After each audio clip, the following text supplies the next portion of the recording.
What is up, comic book fans, readers, collectors, cover lovers? Everyone is welcome here at Nerdy Geeks Comics, no matter how you collect. I am Nerdy Geek. Welcome to my channel. If this is your first time checking me out, I appreciate it. If you enjoy your time here, please give me a like, hit the subscribe and the bell for notifications.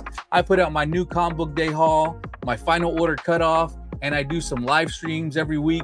So I do put out, at least 2 to 4 videos of content every week. Today is Wednesday, June the 10th, 2026. So you know what that means. It is New Comic Book Day. Happy New Comic Book Day. I hope you got all the books you were looking for. There is a book out there that I did miss out on. Hopefully I can still pick it up. We'll see. It's a pretty cool looking cover, and I did see it. Seeing it out in the wild makes it look so much better. I wish I had FOC'd it. Unfortunately, I didn't pick it up, and now that it's out, I got to try and make sure I pick up a copy. I still have a very nice new comic book day haul. I have already read a couple of my books. I wanted to get ahead because I have a lot of books that I'm reading right now, and I want to make sure I stay on track. I don't want to get far behind, because it's the worst whenever there's a series you're reading and you're enjoying it, but then things happen, and then the next thing you know, you're 6 or 7 books behind. Then it feels like, it's going to be a task just to catch up. And I get it. There's a lot of you out there who can read a comic book in 5-10 minutes. I'm dyslexic and I have ADHD, and they're both untreated. So it is not easy for me to sit down and read a comic book. It takes about 30-35 minutes for me to sit down and read one start to finish. Enough of that. I have a really nice stack. Let's get to my haul.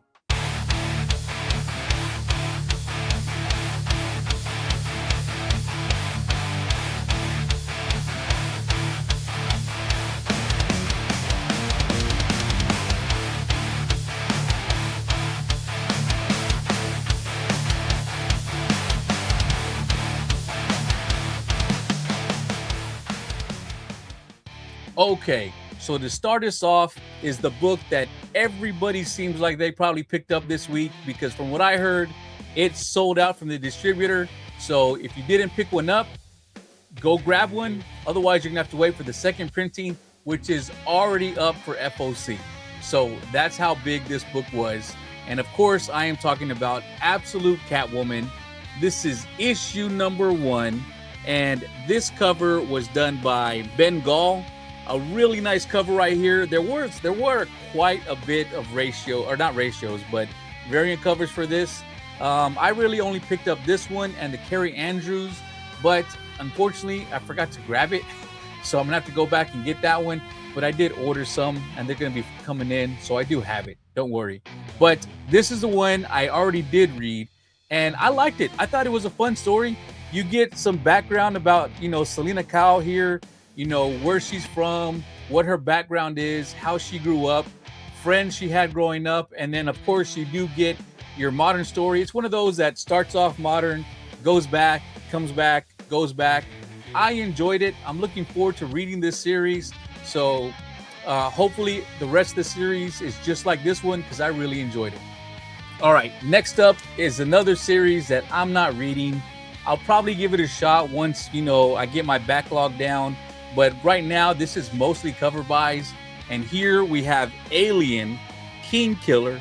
This is issue number 3. And this is the Juan Ferreira variant. A really nice cover right here. So we have the life cycle of the xenomorph. You go from the egg to the face hugger to ingesting in the human to chest bursting and then into our xenomorph. Really nice cover right here. Really happy to pick this one up. My next book is again a series that I'm not reading. I don't know anyone who's reading this. If you're reading this, let me know. But the covers on this series are fantastic, and the book quality from this publisher is amazing. Here we have Ascencia. This is issue number 34, and this is a really fantastic cover by Ben Oliver right here. There's also a 1 in 25 Virgin variant. I only picked up the trade dress, but a really great cover by Ben Oliver right here. It almost looks photorealistic. The only complaint I have is where her uniform is torn right there. The depth looks off. It almost looks like, it's her skin isn't right there under it. It looks like she's like further back down, like you're looking through a hole. That kind of throws it off. Other than that, really great cover. And let me know, do y'all see the same thing I'm seeing there, or is it just me? Okay, next up, I have another book that has been a pretty popular book that a lot of people are picking up.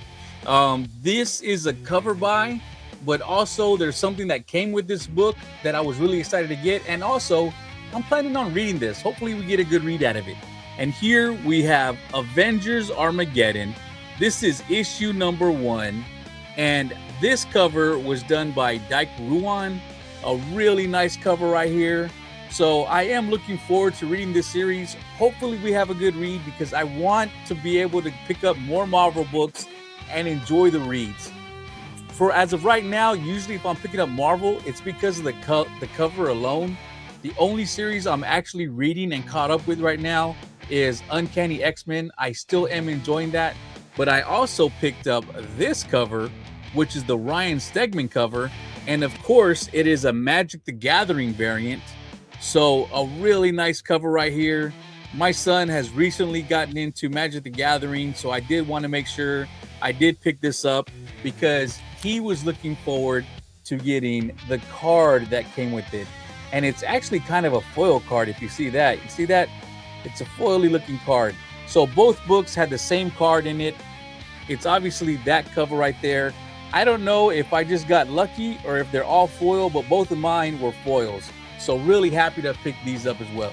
So my next book, we're going back to DC, and here we have Barbara Gordon, Breakout. This is issue number 2, and this is cover B by Dan Mora. A really great cover by Dan Mora right here. Dan Mora is such a fantastic cover artist, but I love when he also does interior work like he's been doing with Superman, with Superboy Prime. Fantastic artist, cover and interiors. I love his artwork. A great cover of Barbara Gordon right here. But I also picked up this cover, which is the Jeffrey Spokes cover D variant. A really nice cover right here. Of course, here we have Barbara in the prison, and probably not a good sign for her to do that, because, people might figure out who she actually is. But a really fantastic cover. And also, I did read issue number 1, and I am halfway through this one, but I felt like I better get my video shot since I'm posting it later than normal. So this will be the next thing I read or finish up reading, but I did enjoy what I had read so far. So really awesome covers, and I'm enjoying the story. So hopefully y'all are enjoying the story as well. Next up, as I had mentioned before, I have another Marvel book that I'm not reading this series. This is a complete cover buy. And here we have Black Cat, issue number 11. And do I even need to tell y'all who did this cover? I mean, all of us know pretty much who did this, but just in case you don't, this cover was done by J. Scott Campbell. A really fantastic cover of Black Cat right here. I don't know if something just happened or something's about to happen. These two together, I don't think I've ever seen them really, cross paths much before. So I might actually be interested in reading this story to see what this is about, because I don't like her with Peter. I feel like Mary Jane should be with Peter. I know a lot of people like Black Cat with Peter, but I don't like those two together. But if these two want to get together, you know what? I'm not gonna argue with it. All right, my next book is one I have fallen behind on. I do need to get caught up. Luckily, it's not going to be 6 or 7 issues. It's just a couple issues. But here we have Dead Samurai, issue number 7. This cover was done by Bill Sienkiewicz, as have all the cover A's for this series have been. But this is just an amazing cover. Bill Sienkiewicz has been killing it with these covers the entire series. I really love these covers. And Wake Entertainment, if everybody had the quality that they do in their books, that would be fantastic. Because these books, the cover quality, the page quality, they're always in great shape. and they're a thicker cardstock, and you can't tell here, but they always have this like a little sheen that almost makes them look like they might be a foil cover, even though they're not, or maybe a matte foil. Really great cover. I do intend to probably get caught up on this maybe over the weekend or maybe next week, but I do plan on getting caught up with this series. All right, here I have Dork. This is issue number 5. This is cover A by Brett Bean. A really great cover. We have the Dork right here. It looks like lava or something that he's trying to protect himself with, but we actually know what this is when you look at the next cover, which obviously he's going up against a dragon. So he's protecting himself from the fire from the dragon. This cover is cover B by Daniel Warren Johnson. A really great cover by Daniel Warren Johnson right here. I am looking forward to reading this issue.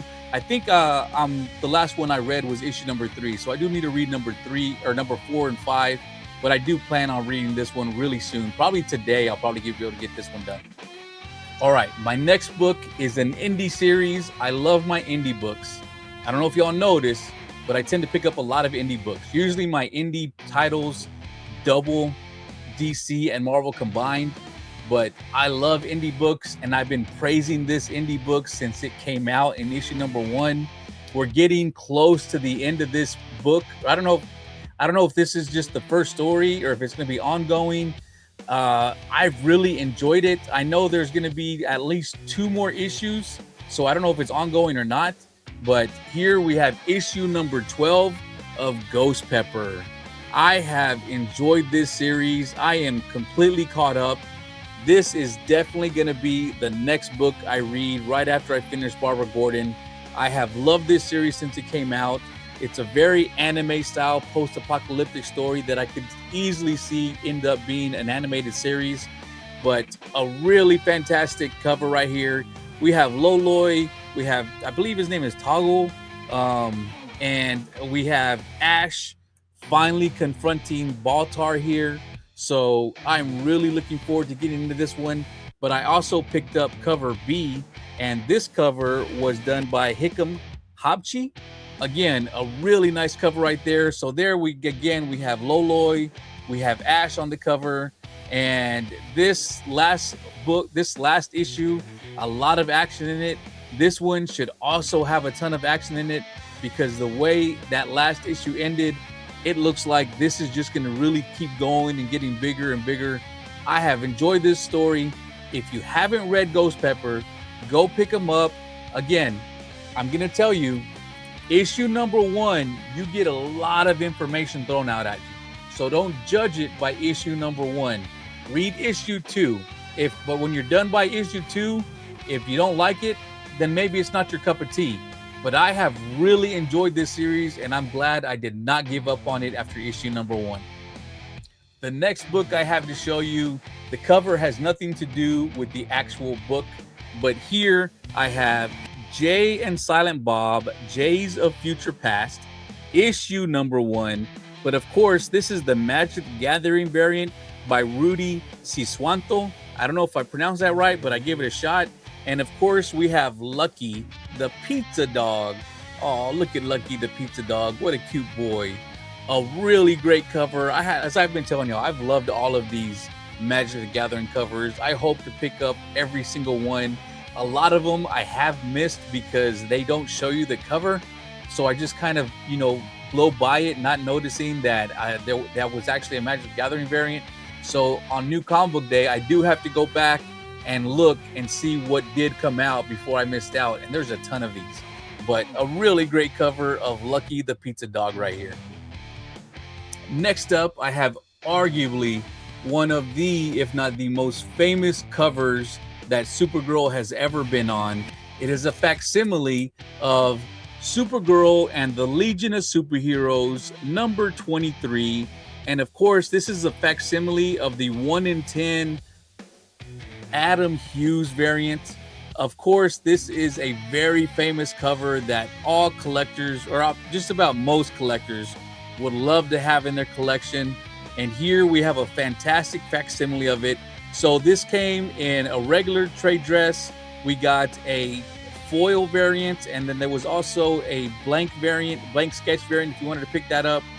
But a really fantastic cover right here. This is arguably not only one of the most famous covers with Supergirl, but also probably one of the most famous covers that Adam Hughes has ever done.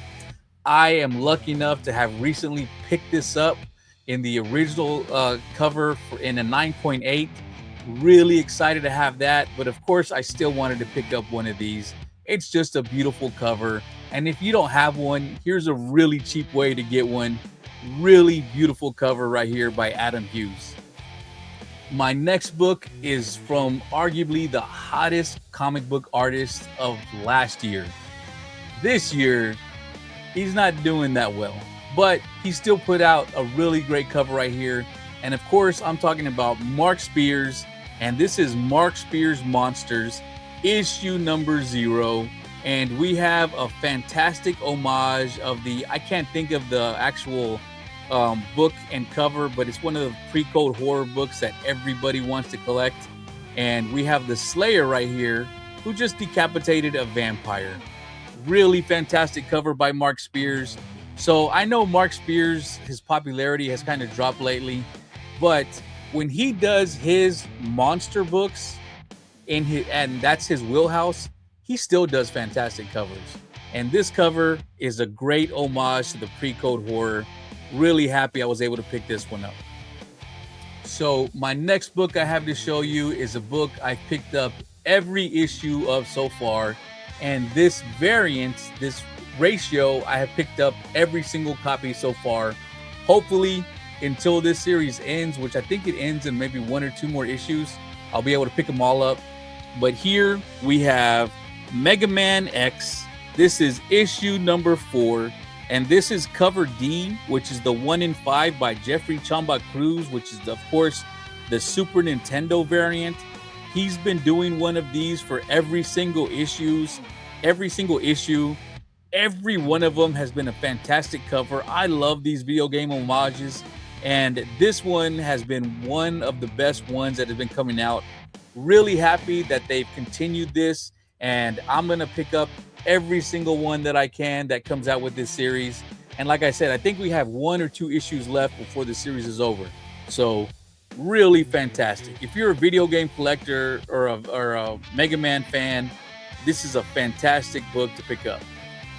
Okay, here I have a fantastic cover by one of my favorite artists out there right now. He was top 5 last year. I think he was top 5 the year before. This year, he might end up being top 5 again. And I am talking about Lucho Parillo. And this is Red Sonja, She-Devil with the Sword, issue number 2. A really fantastic cover by Lucho Parillo. There's his signature that he likes to put on his covers. We have Red Sonja right here, looking strong and buff. Her red hair, even though there's a red background, it works. It doesn't just blend in. It really works very well. She's got blood on her axe. She's got cuts on her arm. Got those veins popping. A really fantastic cover right here by Lucho Parillo. All right, so you remember earlier when I told y'all that it sucks to get, left behind on the series, and then all of a sudden you realize you're about 7 issues behind. That's literally what happened with this series. So as much as I want to get caught up, I think about having to read 7 issues just to get caught up. But still, I am picking them up because I was enjoying the series. And it is Supergirl. This is issue number 4. And this is cover D by Chrissy Zullo. A really fantastic cover that Chrissy did right here. You have Supergirl just chilling, hanging out with Crypto, flying through the air, not a care in the world. A really great cover. I really do love Chrissy Zullo's artwork. Done really well right here. And then this cover done by a legendary artist, but I have never seen him do this type of artwork before. And of course, I am talking about cover E, which is the Jim Lee variant. And this is the Supergirl movie homage, but he did this one in watercolor and it looks fantastic. I love this cover. I don't know why he's never done anything like this before. If he has, let me know, But I asked a couple of my friends who also have YouTube channels, and they don't remember having a watercolor done by Jim Lee before. I don't know if maybe he saw the popularity that Ito has been having with his watercolors, and he's just like, hold my beer and let me show you what I can do. But a really great cover by Jim Lee right here. It's amazing that after all these years that he's able to still impress us with new artwork. If he's going to do more covers like this, I would welcome it, because this is a beautiful cover. And this is the last book I have to show y'all. You know, I didn't have a chance to grab everything for my new comic book day haul. Hopefully, you know, next week I'll be able to pick up more of my books and maybe some of the books that I missed out this week. But I do intend to read a lot of my books today and tomorrow. I don't know if I'll be able to get through this series, because like I said, issue number 7 was the last time I read it, but I do plan to get caught up. But either way, I appreciate all of you for watching. If you enjoyed your time here, please hit the like and subscribe. Let me know what you thought of it. Leave me a comment telling me if there was a book that you didn't see here that I should have picked up. And like I said, as always, thank you very much for watching, and I'll see y'all next time.